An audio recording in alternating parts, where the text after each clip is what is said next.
me start with, because you know me by now, but this is Claire Teurlings. And actually, Claire, you have an industrial design background. I That's googled correct. that. Yes. And Claire joined the Amsterdam Economic Board 3 years ago, and you're in the lead of the circular economy, circular economy in Amsterdam and around the Amsterdam area.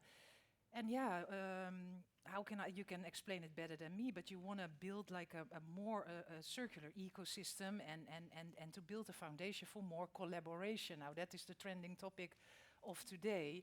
And maybe let's start, Claire, with where are you standing now when you look at textiles and circular? Can you share a little bit, or maybe a case or an example of what you've been working on? Yeah, no, I will.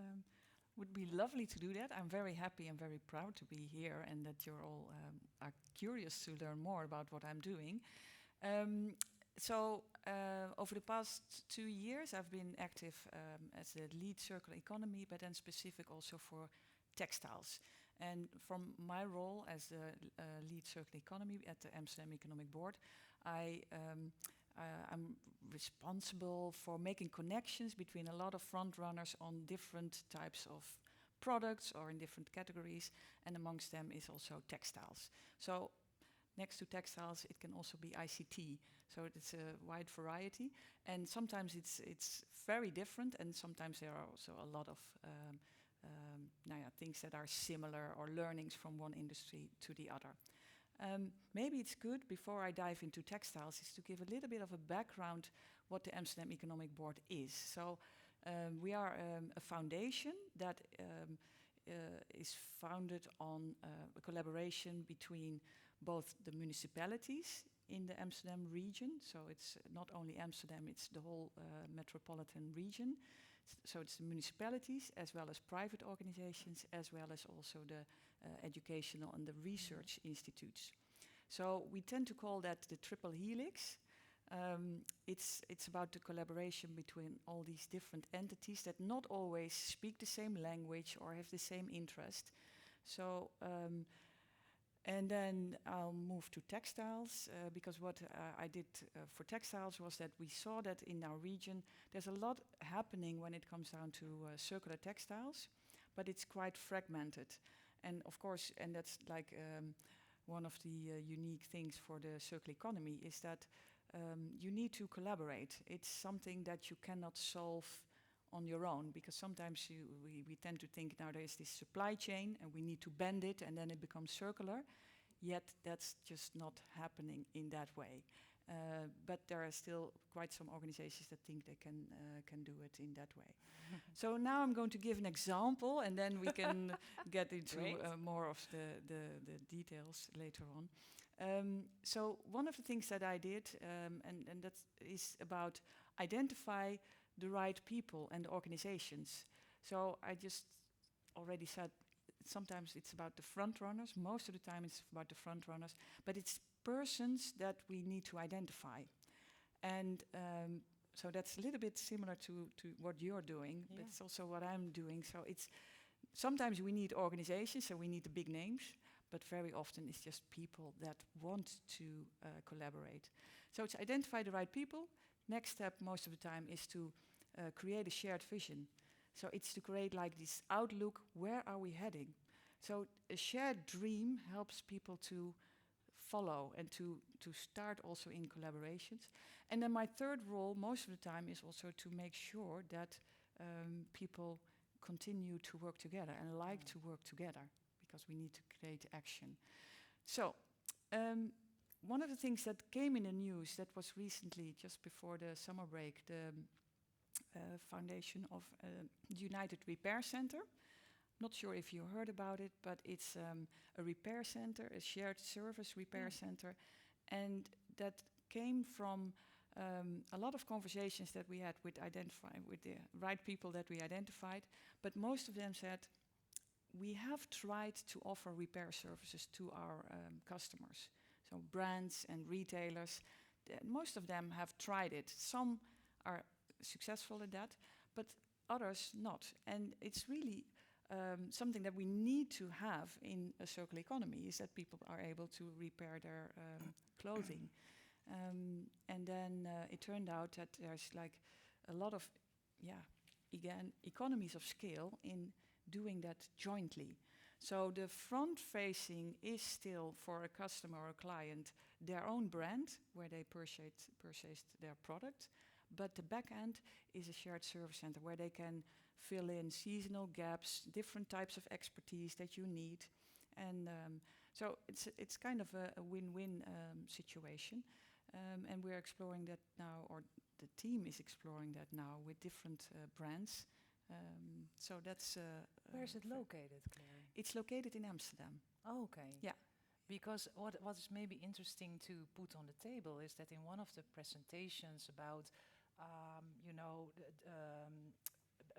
tearing apart again, do the recycling of clothes, is that I found very interesting remark is that that presenter, I don't remember who it was exactly, but he said, actually we should embed this in the city. So we should, so the repair services, etc. And that really appealed to me, that this ecosystem that you are also building, it's also like physically that it's very easy and that it's just part of your neighborhood to have a place where, your textile is torn apart or recycled. And do you see that happening, or is that a bit too big a dream? I think it's part of my dream. It's also part of some of the people in the professional ecosystem that I'm building, or that we are building jointly in the region. And for some of the people, that is also a dream. Yeah. And this morning I was thinking about it, and most of you probably have been talking with brands also, and have seen also talks from bigger brands, and they are doing quite a lot of things. But if I look at it from a little bit more of a distance, then I have the impression that it's small changes to the bigger system that's not up for debate. The bigger system is not up for debate. Yeah. And that relates to your question, where I think thinking about neighborhoods and resolving clothing and circular textile systems in neighborhoods, that's something like, that's a different way of approaching it. And it's a completely, if you think about system change, that might bring a system change. Yeah. And I really look forward to also understand who is now sitting here, because sometimes I see people nodding and all. But for me, it's like an inspiring dream, not necessarily it's workable, or maybe it has been already tried in different locations, but it's an example of how we should break out of our existing system. Yeah, interesting. Yeah, because that's might be interesting. We want to do a quick, like that we a little bit know where you're coming from, what your profession is. So you want an education, right? Educational. Somebody of the educational institutes or research institutes? 2, 3. Raise your hands. Don't be afraid. Just higher. Yes. Okay. So, few. Are there consultants? Yeah. Oh, half. Yeah. Somebody from brands or retailers? Oh, look. That's quite a lot. Manufacturing. Really, the clothing manufacturing. 2, 3, 4. Yeah. Are there people from municipalities or governments or policymakers, they tend to be called? Yes. Oh, nice mix. Yeah. I'm positively surprised. Really nice. Yeah. And there's a hand, yes? I'm from waste, collecting and sorting. Okay. Are there more people from collecting and sorting? Yeah. Yes. And you can be a mix or whatever. Yeah, collecting and sorting, that's like a challenge. Because we all want you to be take a big part in the recycling, but everything has to go for the same price, or even a lower price. Anyway. Yeah, and maybe it's I don't. Did some of you hear more talks today? Because what I think maybe is interesting is that what I feel is that we all want to communicate, we want to have discussions, we want to work together, we want a more circular economy. And somewhere I said maybe we need a CEO for this ecosystem because we all want it, and we talk about triangles and groups, but actually you really need to facilitate it. And I was wondering, is there anybody who grew an idea lately or years ago or today about how we can break down these systems? Because either way it's very disruptive, or maybe you have an idea or already experience about it. I take the microphone.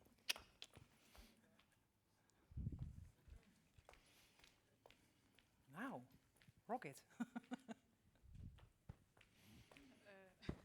I'm really caught off guard now. Oh, sorry. Yeah. So yeah, Isrit, hi. Hi. I'm in the talk tomorrow evening. Oh, super. So I'm Nikki from Kosh. Yeah. We work together with the municipality of Amsterdam, so Yeah. we're very grateful for that, which is awesome. What we do with Kosh is we bring all stakeholders together: the governments, the retailers, the brands, and their supply chains. And what we do is we use the big data of the supply chains to make conscious shopping easy in the cities.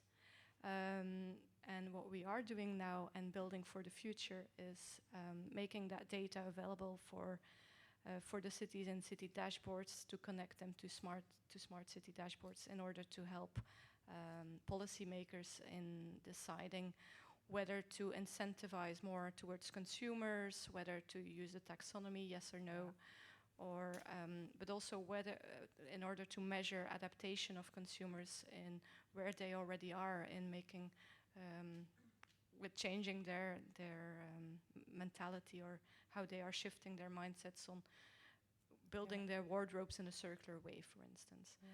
So we have our current platform, but we're doing a lot more on the consumer side. And the whole idea is to create a pull effect from the market, so that the consumer through Kosh can find the more sustainable choice, which first is not to buy anymore, and secondly to buy second-hand. And if you really need, for instance, a pair of jeans, to find a more local brand at your local retailer, and therefore the revenue on the more sustainable brand is increasing, and therefore the retailer will invest more in that sustainable brand the next year, and as such we create a pull effect on fair trade and slavery-free fashion. I think you're so right, and yeah, I know that you also, what I really appreciate is that, and you also make an emphasis on that you work with data. So how to disrupt the system is to build platforms that people can connect and work with data. And I think you're so right that the disruption will maybe have to come from the consumer, because that's also in Amsterdam. It's such a strong voice that will disrupt the industry. You can't walk away from it. So that might be, it sounds very simple, of course. How are we going to change the system? But is that doable? Is that something that we can weave into the politics or something like that? No, I think I would say yes if I have to choose between no and yes. And I do think I do know that that's like a challenge. And normally, as the Amsterdam Economic Board, we tend not to work directly with consumers. However, we so over the past few years, we have identified a lot of frontrunners in our region. We collaborate with them on different initiatives, like this Repair Shared Service Center, but there's a multitude of initiatives.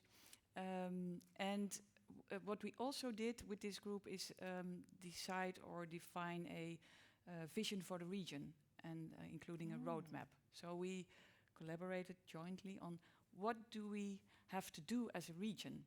So what are our unique points as a region? What do we already have, like in terms of front runners, as well as like structures?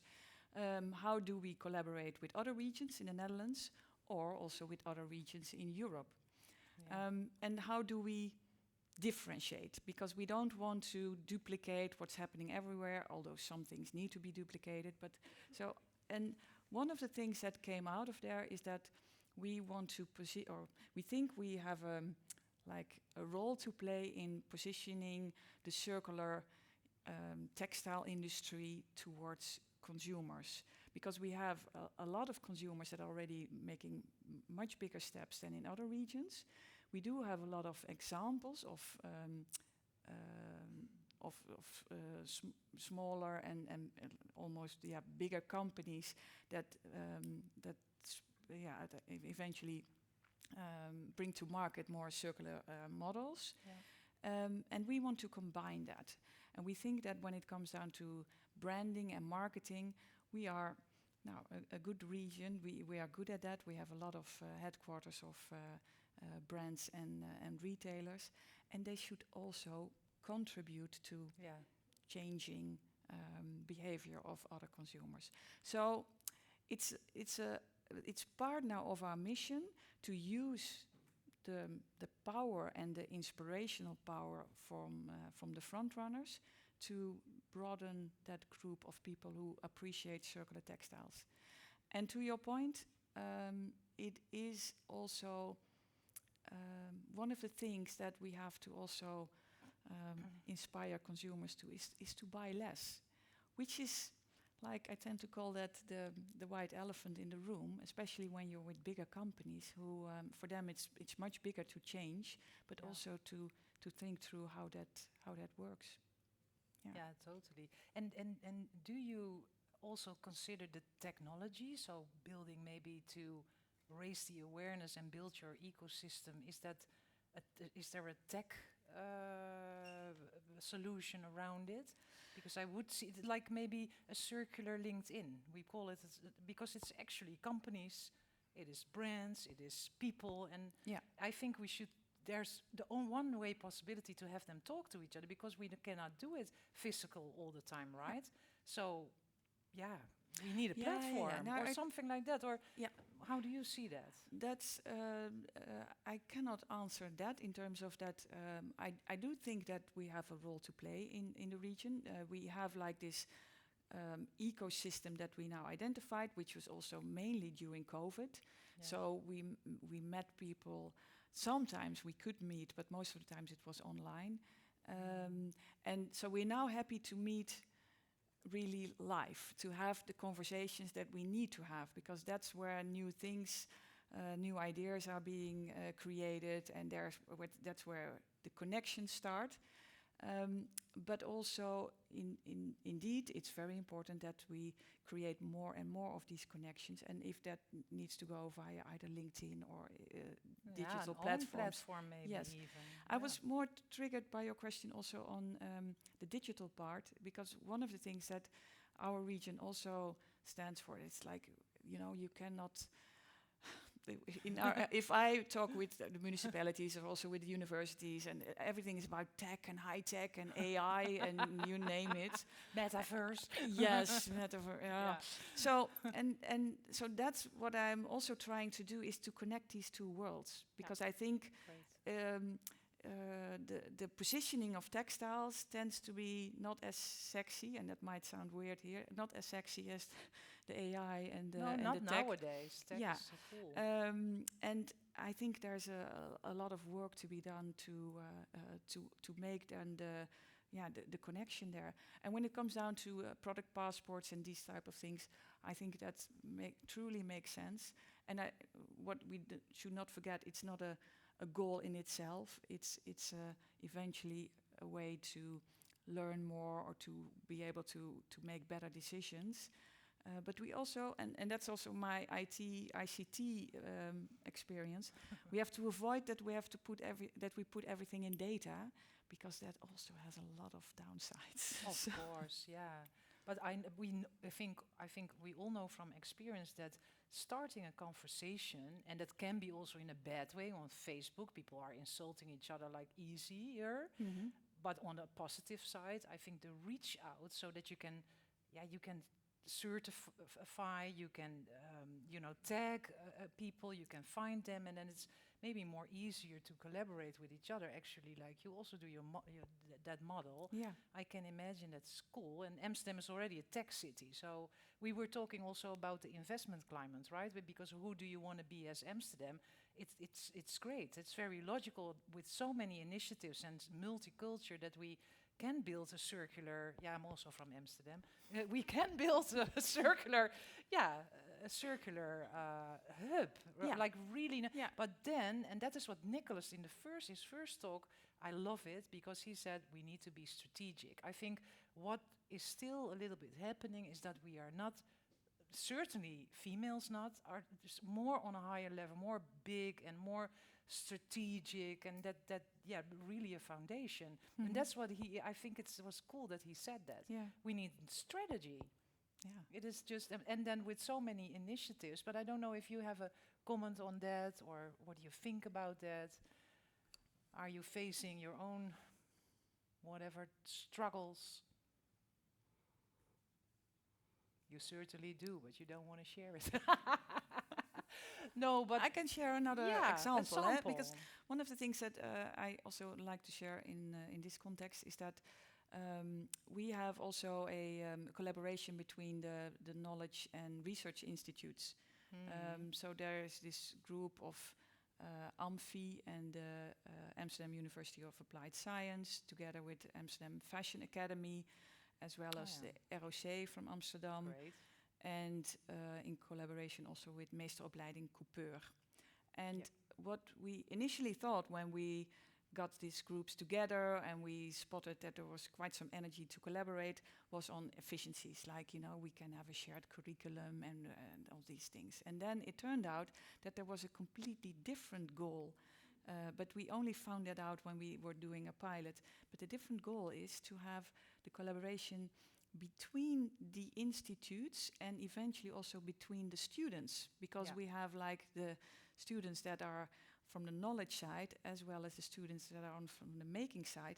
But when it comes down to the circular transition that we need, we have to have these people much more working together. Scrum teams. And we need, yeah, and that's very interesting. So there's a lot of energy now there for the collaboration between these different institutes, for the students to learn each other's languages, to not be shy to speak out, to not be shy when they have to speak in English because their colleagues might not be English and or not be native Dutch. And so that's very interesting to see. And that, I think, one of the outcomes is going to be that we get people that come out of these curricula. Eventually, they are also the connectors, hopefully, when they start to work in the companies, and they have these competences and skills to really already collaborate. Hopefully, they already have their network to collaborate, but they can also inspire others that are more fixed in the system to reach out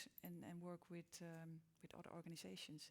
Because that's, I think, and then I just take the freedom just to think that you might be interested in that. I think one of the things that is very important is that we create people that want to innovate outside of their company.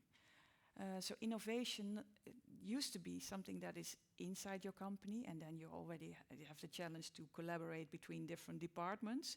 Now, and then sometimes you work with supply chain partners, and then you also call that innovation. But I think it has to be much more in different types of networks to have like this surprisingly new ideas, and for that you need to have the ability to work outside of your organization. And the interesting thing that you're saying is that this collab works between, the different stakeholders in the city. But if you talk about education, I think not only the fashion education should be more working together, but when it becomes interesting is that we join forces with other disciplines, don't you think? Yeah. I love the time when Leonardo da Vinci is a great example of where you put art and scientists together in a building, because then you get this fantastic co-creation, and that would be great to collaborate. And I was thinking, of course, I'm as a recruiter, I'm always thinking, you're familiar with CEO, CFO, CCO, right? And you have this CCO, is the Chief Commercial Officer, and I think, no offense if there's anyone with this title here, but it should be a Chief Collaboration Officer. That's a strategy, we should make it really important. Yeah. We should define, we need to create jobs for people who are really great in collaboration. And that goes further than only the circular economy, but that's also Yeah. what I see Yeah. because in my organization we have leads on different topics, but then all the partners that we work with, then you there's only few organizations that have you're already sitting there. a collaboration Yeah. officer or so. So Yeah. then you get into like, oh yeah, it's, They do it on the purchasing, side. or you you work with people that are Yeah.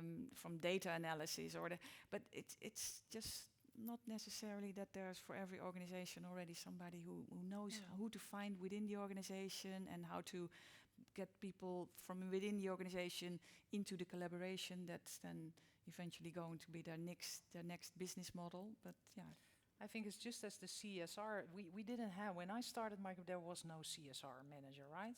And the moment you make it important and you define a role for such a person, then the company starts to change, because before, not. So as long as you don't have anybody responsible for that task, it's not going to happen. It's a very pessimistic, but yeah. And it's great to look within companies, maybe start part-time or whatever. Yeah. But yeah, this is a very interesting. I'm so curious if there are questions from Yeah. the audience. Are there things that you really, you know, it's like this has been a big day already? Yeah.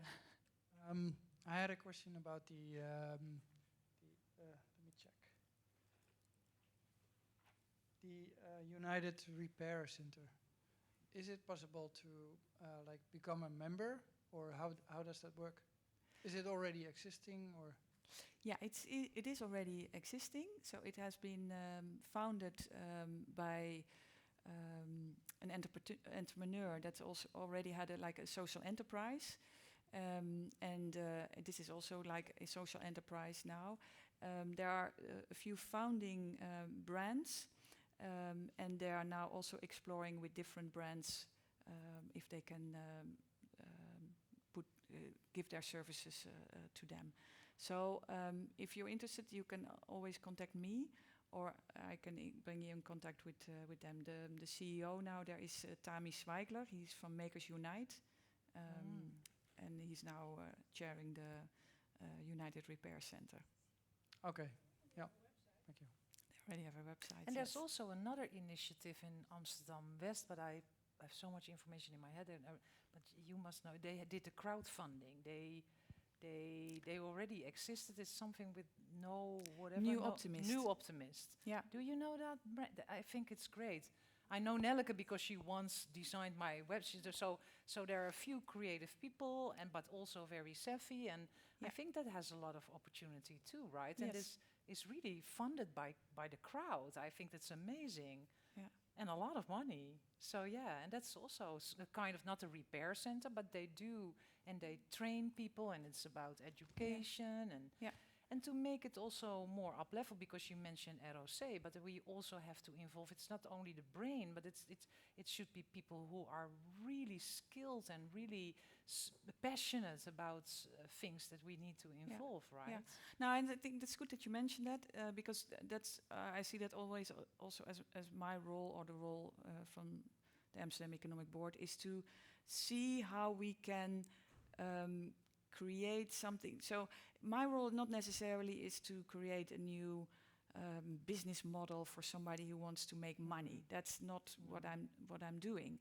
But for this United Repair Center, when it's a social venture, and there's also a combination with a repair academy, so the people that either work there or the interns, they can also earn points, and they can eventually get a certificate for being like a repair certified repairer, so they can also go to work somewhere else. And that also has to do with the fact that this repair center not necessarily only wants to have like this unique space in the market. No, they see that if they grow repairs and the number of repairs in general, then also other people will benefit, and other repair ateliers and other repair workers. So that's also, and that might also be to your question if you're interested. So what I'm then also pushing for is that when there's like a campaign to get the consumers aware of repairs, that's also being done by the brands, and that is not necessarily only for their benefit, but in general to move this market. Yeah. So that's how we try to approach these. But it's great that initiatives. it gets so much attention. I think that is Yeah. great that they put somebody like you in the lead. Now I have Jan waving at me. I was in that role all the time. We're a little bit over time, but yeah, Claire, it was super nice to hear you talk about this subject and involving everyone else. So I don't know. I would love to have a drink. Then we I go think for I drinks. hope you all will join us and that we have, join the conversation and we're talking about LinkedIn. Connect with us, with Claire, and keep going. And in any case, at the end of the day, thank you so much for being here and coming to the front. It was actually very lovely to have this conversation. Thank you, Claire. Same here. Thank you.